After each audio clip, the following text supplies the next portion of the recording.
Hello, and welcome back to Common Law, a podcast from the University of Virginia School of Law. I'm Risa Goluba, the Dean. And I'm Leslie Kendrick, the Vice Dean.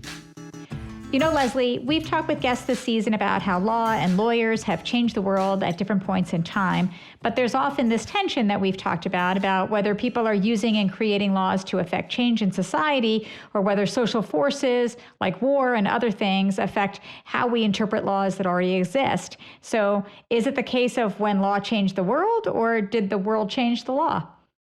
That's true, and our guest today will highlight that tension again.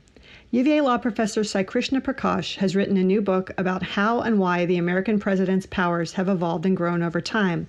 The book is called The Living Presidency, an originalist argument against its ever-expanding powers. There's a lot to talk about just in that title. Sai, welcome to the show. Well, thank you both for having me. Sai, you've written about the office of the president before in your first book, Imperial from the Beginning, which is about the president's powers at the Constitution's founding. What was the president originally designed to do? Well, the original presidency had many different functions. It was principally a law executor to carry into execution Congress's laws, but it also had a number of ancillary authorities, an interstitial authority over foreign affairs, so going beyond just merely making treaties and receiving ambassadors, but to doing other things in foreign affairs that weren't assigned to Congress or shared with the Senate. It was also given a significant check over Congress in the form of the veto. So even though it didn't have legislative power directly, it exercised this significant influence on it could exercise a significant influence on the legislative products of Congress. And then it was supposed to supervise the bureaucracy. And although that may not seem as imperial as it is today, compared to the executives of that era, it was quite a sea change. So what was the bureaucracy like at the time? When I say it was a sea change, what I mean is compared to the anemic state executives and the anemic continental executive, the presidency was designed to be stronger. So there was a bureaucracy before there was a constitution under the Articles of Confederation, and Congress supervised it as a plural executive. And that didn't work out too well. And so they eventually moved to secretaries who oversaw departments. But that too suffered from either excessive congressional micromanagement or congressional inattention as members of Congress came to and left the Capitol. So they thought there was a need for one superintending officer over all these departments. And that's certainly one of the intended functions of the executive branch, or the president in particular. So that is what the presidency was designed to do. And when did it start accruing more power? Well, I think as soon as you begin, implementing a statute, it's inevitably the case that implementation of a law will drift and flow in various ways. And so you see changes, throughout the history of the presidency. Initially, presidents chose not to vigorously exercised their veto, and so they never plumbed how far they could go. I think so that was not a change as much as just a decision not to use a lever that was given to them by the Constitution. I think the election of Andrew Jackson was a sea change in conceptions. Andrew Jackson, in his first election and certainly his second, conceived himself as having a mandate from the people. Prior presidents didn't conceive of themselves as having a popular mandate, but Jackson, told Congress, I'm the only person who represents the entire United States. And then from Jackson, you went to a regime where presidents started making promises as candidates, which was not the case. But eventually, presidents start making promises while praising a system where they made none. And of course, we eventually get into the modern era where the party platform is in part a presidential platform, and then independent of that, the presidents have their own agendas, and they run on a policy platform of changing the law in various respects, and they are expecting, as legislative party leaders or as the party chieftain, to be able to convince their comrades in Congress to enact their agenda, and they hope that the opposition perceives that they have a popular mandate. The popular mandate idea was not part of the original Constitution because they conceived of electors voting for the president, not a popular vote. And In the first couple of elections, most of the electors were selected by electors and not through the popular vote. So the president had fairly expansive powers from the founding, but those powers also grew over time. What happened to increase those powers between the founding and, say, Andrew Jackson's presidency? I think the founding itself provided some building blocks, and as you just pointed out, there's some changed conception. So there's several building blocks from the founding that helped the president acquire greater power. First is the idea that there's only one president and that the president, is unitary. I think that gives the presidency an advantage over the other branches that are fractured. Article 2 is capable of a broad reading, either under the vesting clause with the grant of executive power or the commander-in-chief clause. The fact that Congress is divided into two branches rather than being one divides the opposition, so to speak, the institutional opposition. As you guys know, the Continental Congress was unicameral, but moving to a bicameral Congress was done for purposes of compromise amongst the states.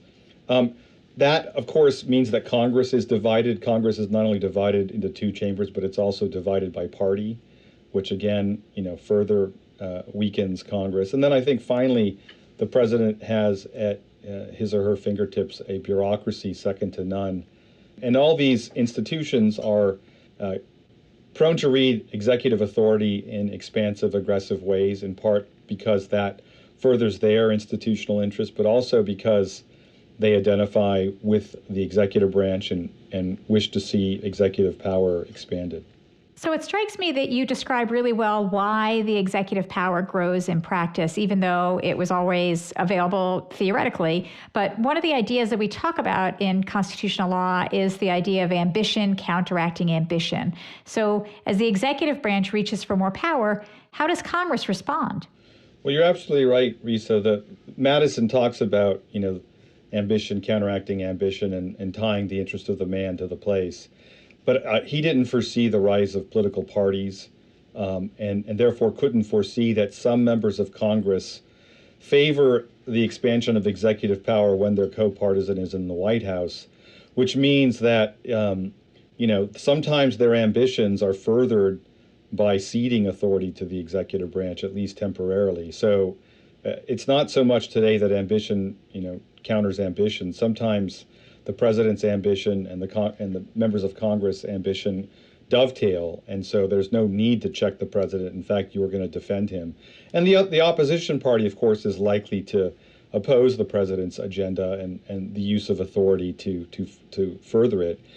But if Congress is, divided along partisan lines, either 50-50 or more likely, 55-45 or 60-40, that's just not a recipe for Congress being able to successfully push back. And then, of course, if you add on top of that there are two chambers, all you need is, a large enough minority or majority in one chamber to prevent Congress from enacting legislation. It doesn't even need to go to the president. And if it does, the president can often veto it, right? So that, the founders gave the president a check on Congress. And although that seems like they gave a check for Congress to exercise against the president, that check has waned over time. You cannot pass legislation over a president's veto unless you have 2/3 in both chambers, and that's almost impossible in the modern era. This institutional analysis is so fascinating, and the interbranch dynamics in particular. I'm wondering if you can give us an example of the way in which executive power has evolved over time. I'm thinking the specific executive powers I'm thinking about are foreign affairs and war powers. Could you just give us some examples of how over time those powers have changed as just an illustration of the dynamics that we're talking about?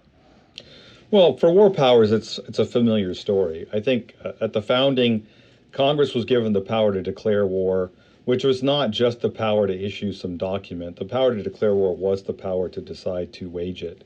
And nations could wage war in formal and informal ways. The formal ways through this declaration, a written declaration. And so when they give the Congress this power, they are basically saying no one else can declare war, right? It's implicit that only the Congress can do so, and that Congress has to do so through bicamerals and presentment. And so the president's not supposed to have authority to start wars. And Washington, Adams, Jefferson, Madison, each of them say this in numerous incidences through their presidency. They don't ever start a war on their own. But, over time, both changes in the conception of America's place in the world. We go from a very weak nation to a somewhat stronger nation to a super, super strong nation. And the perception that America has global interests and has to defend them, plus drift in constitutional understandings with respect to what it means to be commander-in-chief, what it means to declare war. All those things conspire to create a situation where presidents now claim that they can use significant amounts of military force overseas, and that is not war within the meaning of the Constitution.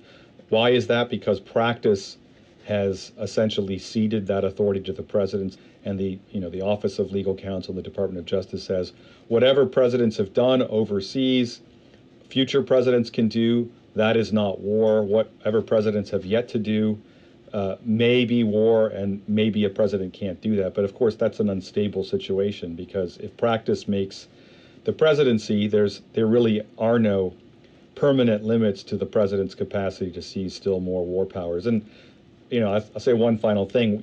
The Korean War was a massive land war.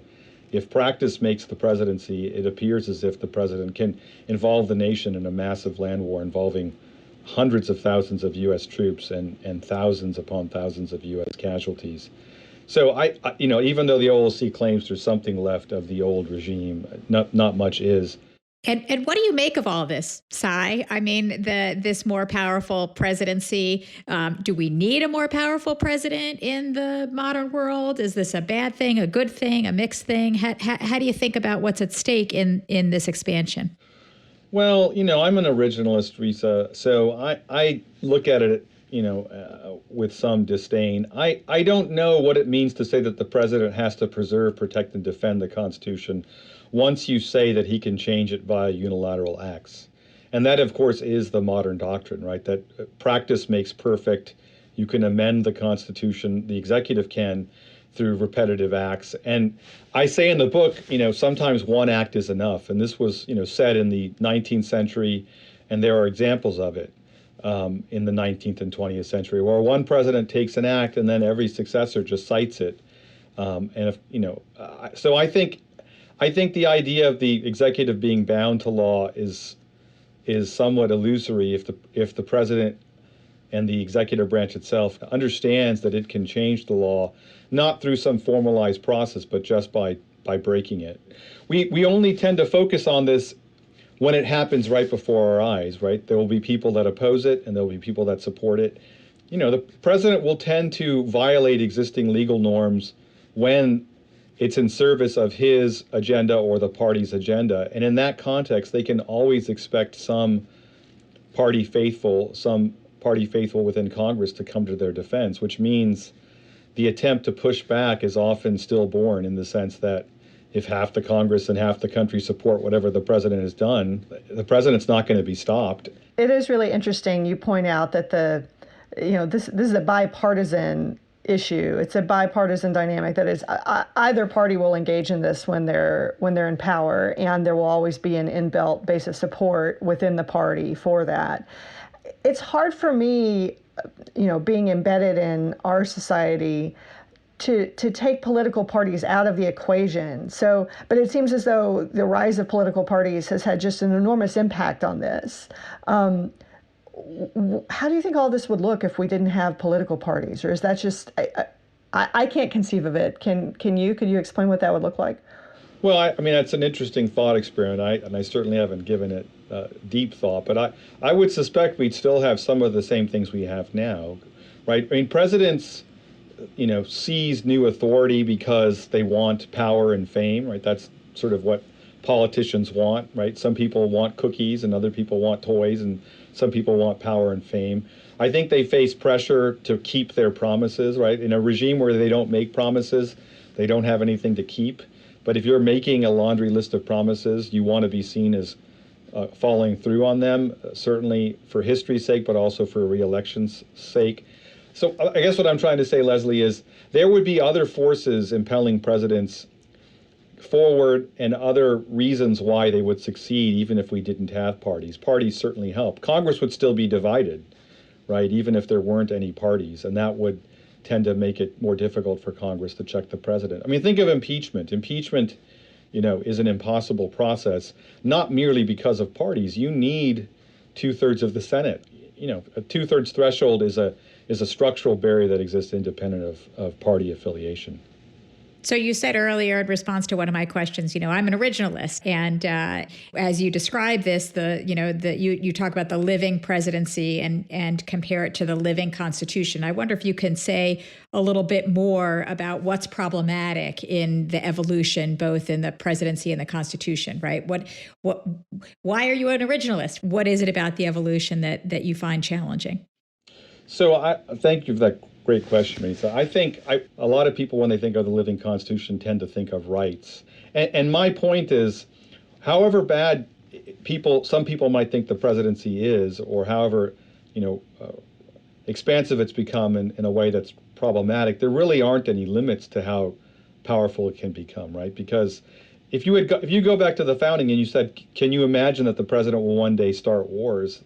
Their answer is going to be no, because that's why we gave Congress the power to declare war.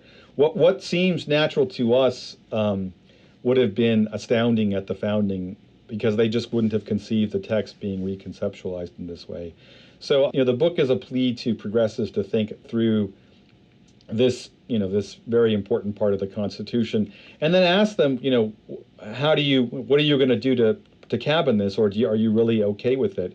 A single president is far more important in terms of constitutional change than any Supreme Court justice. If we think about Lincoln or Roosevelt or Reagan, they not only appointed the justices that then had a tremendous impact on the future course of constitutional law, they were able to reconceptualize constitutional law and get Congress to do various things while they were presidents. And so, we focus on the courts and con law, because they have the cases.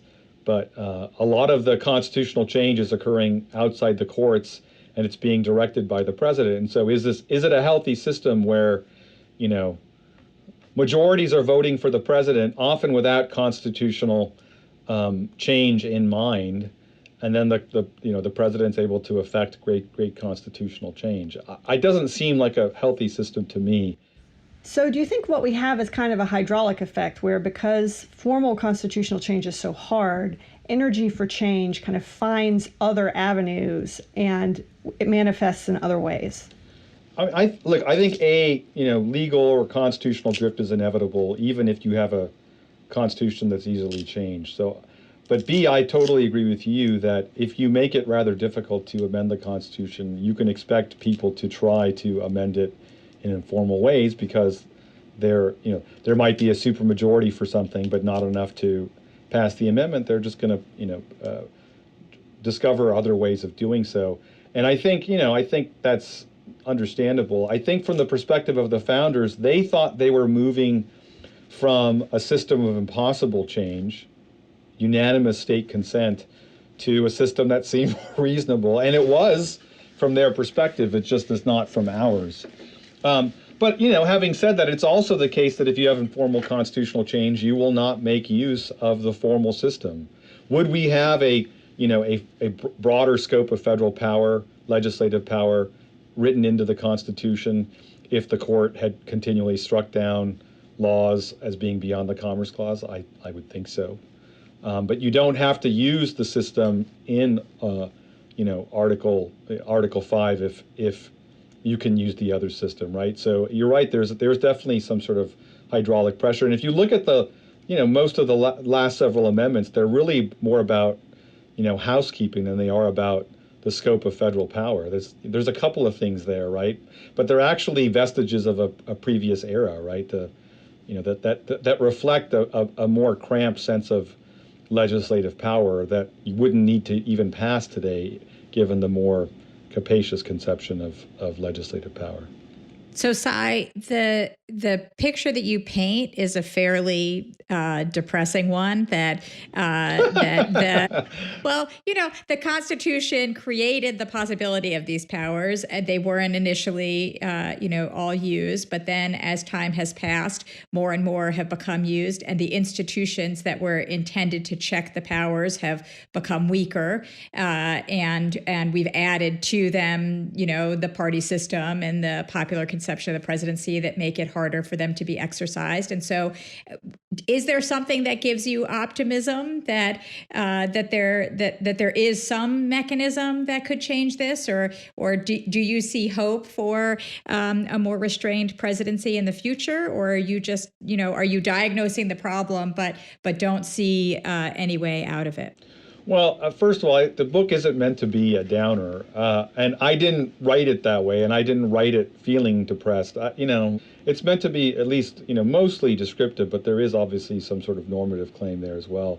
The last chapter, is focused on what can be done, and I think there are things that Congress could do, and so I have like a baker's dozen of reforms. It runs the gamut from bulking itself up, basically hiring more staff to deal with the disadvantage it has in information and personnel vis-a-vis the executive branch, to, passing a better War Powers Act, to, passing more informer and key tam statutes to ensure that the executive's properly executing the law.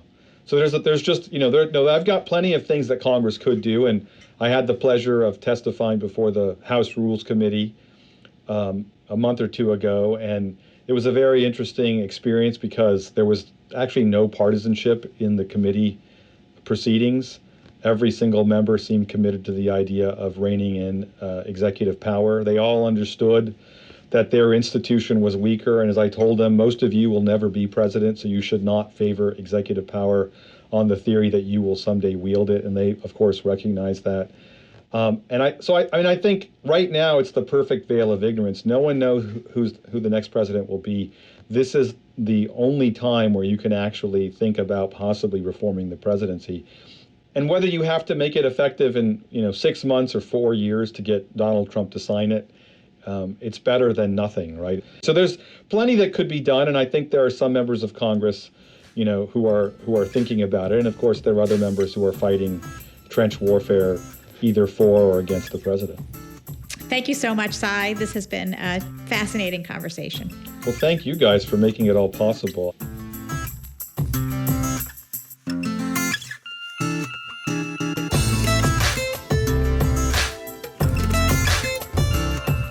So, Risa, that was really interesting, and I'm so glad that we got a chance to talk to Sai about his book. His first book says the presidency was always pretty capacious. The legal rules that were set for the presidency made it a much stronger executive than was the norm at that time, which I think is really interesting and a really important point that often gets lost, because for us looking back, it seems like it's narrow, but for them at the time, it was quite broad. And then he says, that already fairly capacious conception of an executive has been shaped and transformed and expanded through a kind of combination of social and political forces and legal interpretation as time has gone on. And I see, as we've seen in so many other episodes, this symbiotic relationship between law and extra legal forces and how they shape each other. And it's just really interesting to think about that in the context of the presidency. I agree completely. And, one of the things I think is so interesting about the story Sai is telling is most folks who are thinking about the power of the presidency today would probably start with FDR, thinking about the fears of dictatorial presidency during the 1930s, when you have the rise of dictatorships, Mussolini and Hitler in Europe and in other countries. And people started to see that with Roosevelt and his response to the New Deal.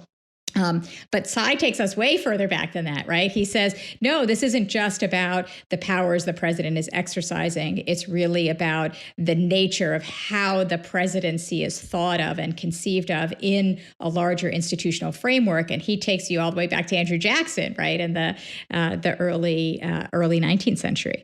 I think one thing that's really interesting about Sai's work is the institutional analysis and how much the Constitution itself was a product of various assumptions about how institutions would play off against each other, with each other, and against each other, and how actually over the last, many, many years, those dynamics have been different from what anyone necessarily anticipated. I agree. And from our perspective, you and I, we have lumper splitter, we have liberty, equality, we've got various differences, but we're both pretty far on the rights end of thinking about the Constitution. So it's good to have the structure. It's good to have Sai come in and talk to us about the structure and think about that. And I think his linking of the living presidency with the living Constitution, I think we're both pushing back on that a little bit in this conversation, but the link is certainly one that I think is important to think about. That's exactly right.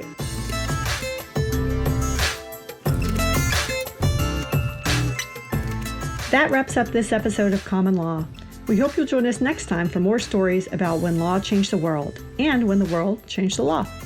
If you're tired of social distancing, get closer to us by telling us what you think. Rate or review us on Apple Podcasts or wherever you hear the show. To learn more about this episode and catch up on others, visit us at commonlawpodcast.com or follow us on Twitter at commonlawuva. In 2 weeks, we'll be back with our next guest, Harvard Law Professor Richard Lazarus. He'll be discussing his new book, The Rule of Five, about a landmark environmental law case at the Supreme Court. Common Law comes to you from the University of Virginia School of Law. Today's episode was produced by Sydney Holloman, Robert Armengol, and Mary Wood with help from Virginia Kane. This show was recorded remotely via our cell phones. I'm Risa Goluboff. And I'm Leslie Kendrick. We hope you stay safe and healthy, and we'll see you next time.